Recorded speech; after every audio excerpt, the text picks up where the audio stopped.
Esprit du Dieu vivant, renouvelle tes enfants. Viens, Esprit Saint, nous brûler de ton feu. Dans nos cœurs répands tes dons, sur nos lèvres inspire un chant. Viens, Esprit Saint, viens transformer nos vies. Esprit de lumière, Esprit créateur, restaure en nous la joie, le feu, l'espérance. Affermis nos âmes, anime nos cœurs, pour témoigner de ton amour immense. Dans la dévotion chrétienne catholique, nous entendons parler de neuvaines. La pratique des neuvaines, ces cycles de prière sur 9 jours, trouve son fondement biblique indirect dans un épisode très précis du Nouveau Testament, l'attente de l'Esprit Saint entre l'Ascension et la Pentecôte. Actes des Apôtres, chapitre 1, versets 12 à 14. Tous, d'un même cœur, étaient assidus à la prière avec quelques femmes, dont Marie, mère de Jésus, et avec ses frères.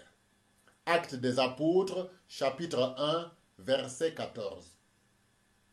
Après l'ascension de Jésus, 40e jour après Pâques, les apôtres retournèrent à Jérusalem et persévérèrent dans la prière pendant 9 jours jusqu'à la Pentecôte, 50e jour après Pâques.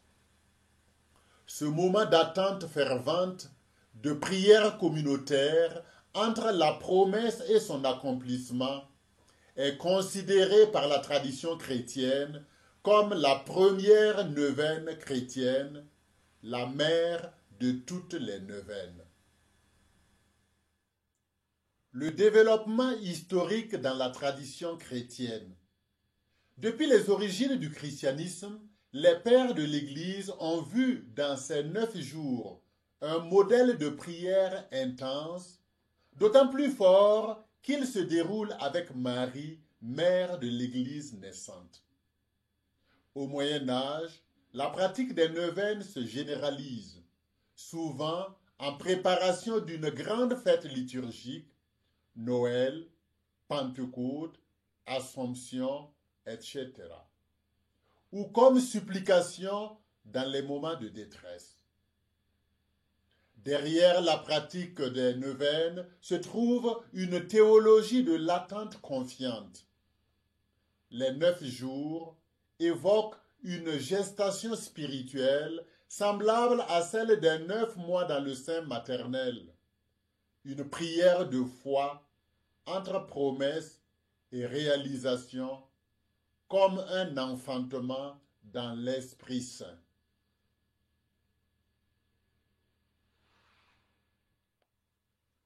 Le sens spirituel de la neuvaine. Le chiffre 9 évoque la plénitude du temps de l'attente juste avant l'accomplissement. C'est le temps de la persévérance, du dépouillement, de l'abandon confiant à Dieu. Dans la dynamique biblique, à l'image des disciples dans le cénacle, la neuvaine est une montée vers Dieu dans la prière, une disponibilité au don de l'Esprit Saint. La prière de la neuvaine a enfin un aspect communautaire. Les actes des apôtres soulignent l'unité du groupe. Une neuvaine est toujours plus féconde lorsqu'elle est portée par une communauté fraternelle. Pour résumer tout ce que nous venons de dire, la neuvaine trouve sa racine biblique dans l'attente priante des disciples entre l'Ascension et la Pentecôte. Actes des Apôtres, chapitre 1, versets 12 à 14. Elle prolonge cette dynamique, prier avec persévérance dans l'espérance d'un don, en communion avec Marie et l'Église. C'est dans cet esprit que l'Union vous propose une neuvaine préparatoire à la Pentecôte. Chers frères et sœurs, nous arrivons à cette grande fête de la Pentecôte, le don de l'Esprit Saint, la naissance de l'Église, le feu du ciel sur les cœurs disponibles. Mais, sommes-nous vraiment prêts à recevoir l'Esprit Saint? Ou restons-nous toujours bloqués à l'ascension, les yeux levés vers le ciel, sans comprendre ce qui vient? C'est pour cela que la chaîne Lumion vous propose une neuvaine préparatoire, 9 jours pour disposer nos cœurs comme les disciples au Cénacle, dans l'écoute, dans l'attente, dans la prière.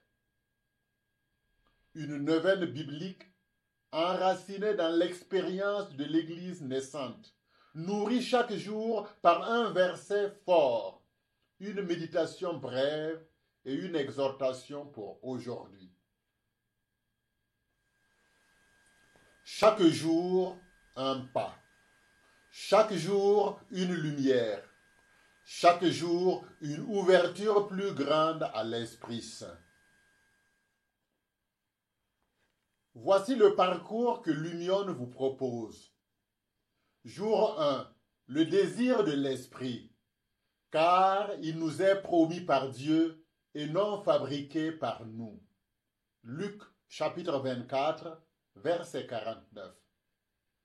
Jour 2. Se convertir pour recevoir l'Esprit Saint, car il remplit quiconque s'est vidé de lui-même. Actes des Apôtres, chapitre 2, verset 38. Jour 3. L'Esprit Saint, force intérieure, qui prie en nous quand nous n'avons plus de mots. Romains, chapitre 8, verset 26. Jour 4, l'esprit de liberté, qui nous transforme sans nous contraindre. 2 Corinthiens, chapitre 3, verset 17. Jour 5, l'esprit de filiation, qui nous fait crier « Abba, Père ». Romains, chapitre 8, verset 15. Jour 6, l'esprit missionnaire, qui nous envoie jusqu'aux extrémités de la terre. Actes des Apôtres, chapitre 1, verset 8. Jour 9, marcher sous la conduite de l'Esprit Saint. Vivre une vie nouvelle, habitée, orientée par lui. Galates, chapitre 5, verset 25. Cette neuvaine est une respiration spirituelle. Ce n'est pas une course de performance, mais un chemin d'ouverture. C'est une invitation à ralentir, à écouter, à laisser l'esprit venir en nous comme un feu doux, mais transformant et réconfortant. Alors, abonne-toi à l'Union. Active la cloche de notification pour ne rater aucun jour de la neuvaine. Partage le lien. Invite un frère, une sœur, une personne âgée ou un malade qui ne peut pas se déplacer à vivre avec toi cette neuvaine, même dans sa chambre. Parce que l'Esprit Saint ne se reçoit pas seul, mais en Église, en communion, comme au premier jour. Alors, es-tu prêt à recevoir l'Esprit Saint? Si oui, ouvre les portes de ton cœur. Viens, Esprit Saint.